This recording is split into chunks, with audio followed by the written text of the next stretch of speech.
I have a passion for art. I have a passion for creativity. I have a passion for helping people, and for pretty much, in a nutshell, I love art. No, I did a whole lot of other things before I got to teaching. Yeah, I like expressionism. I mentioned this before, and I like it because as opposed to like realism, where someone's trying to create something the way that it looks in reality, the artist puts their own twist on it. So if, for example, if you're doing a portrait, a realist would, or a painter that's, you know, doing figurative work like in realism, they would try to paint something exactly as it looks, the portrait exactly as it looks. Whereas an expressionist, it's like Van Gogh is an example of an expressionist, would put their twist on it. Maybe they do like a different color scheme than somebody doing realism. So expressionism is what I like. My favorite living artist right now is A. Hunter Caldwell. He's like a modern day surrealist. He's kind of similar to Salvador Dali, which was a surrealist. Photography, I did photography for 9 years and lived off of it. You can be getting into advertising and some sort of media like relations and commercial type of art fields. Graphic design, I think, go hand in hand with that. Education, for sure. Different levels of education. What else? Consulting, art consulting. I think art is universal because, first, I think you have to think about what universal means. And what I think that means, according to your question, is that whether it's like recognized and understood like worldwide or something, right? So do I think it's universal? Yes, because all cultures and all peoples seem to express themselves visually or musically or theatrically or however they express themselves artistically. Everybody has a way of expressing themselves. Doesn't matter where you're from. So do I think it's universal? Yes, I do think it's universal, and that's the reason. I like everything about art. I can't say I can't find anything that I don't like about art. I wish I was better like at other things sometimes and not so good at art, you know? But otherwise, no, I like it. What's it like teaching? It's fulfilling, but sometimes it isn't, because some students, they don't like art, you know? They don't have an interest in it. So on one level, it's really fulfilling for being able to give or show or teach a student something about art or something maybe they didn't know about before. And another way, it's really frustrating because some students like really struggle with it, just like somebody maybe that's interested in art would struggle with science or something.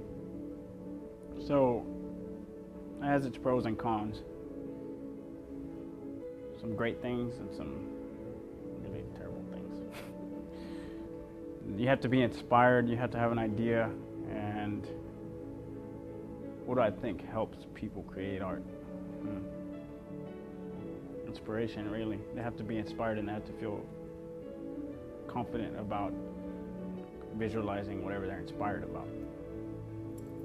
So I think inspiration is what helps people create art.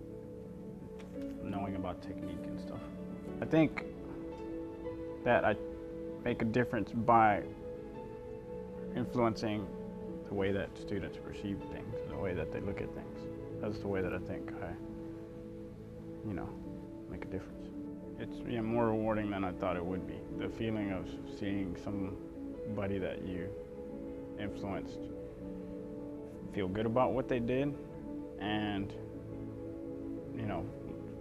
basically, feel good and like they learned something and then they apply what you taught them. That, it's very gratifying. More gratifying than I thought it would be, yeah. I think that the biggest difference that I can make is to change or influence a perspective on how to, perspective on how to look at things, how to operate, how to think about things.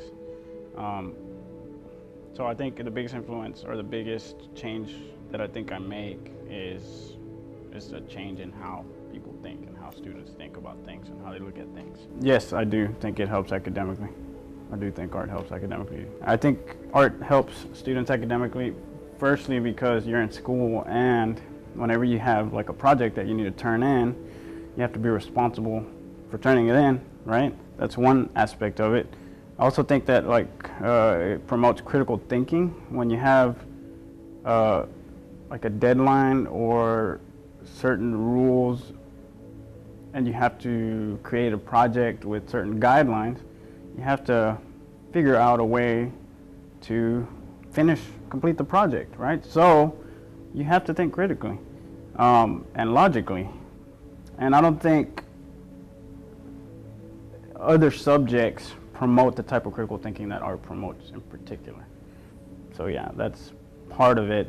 I could keep on going forever on that, but you know, like you have something that you have to do, and you have to see it through from point A to point B. So I think that in other classes, academic classes or core classes, or science or math or anything like that, you need to have integrity, and you need to be responsible for what you're asked for and what you need to do and what is required of you in order to graduate, right? So it's the same situation in art, it's just a different subject. You know what I mean? And like I said, it promotes critical thinking because you have to think of solutions to things perhaps you've never been exposed to, right?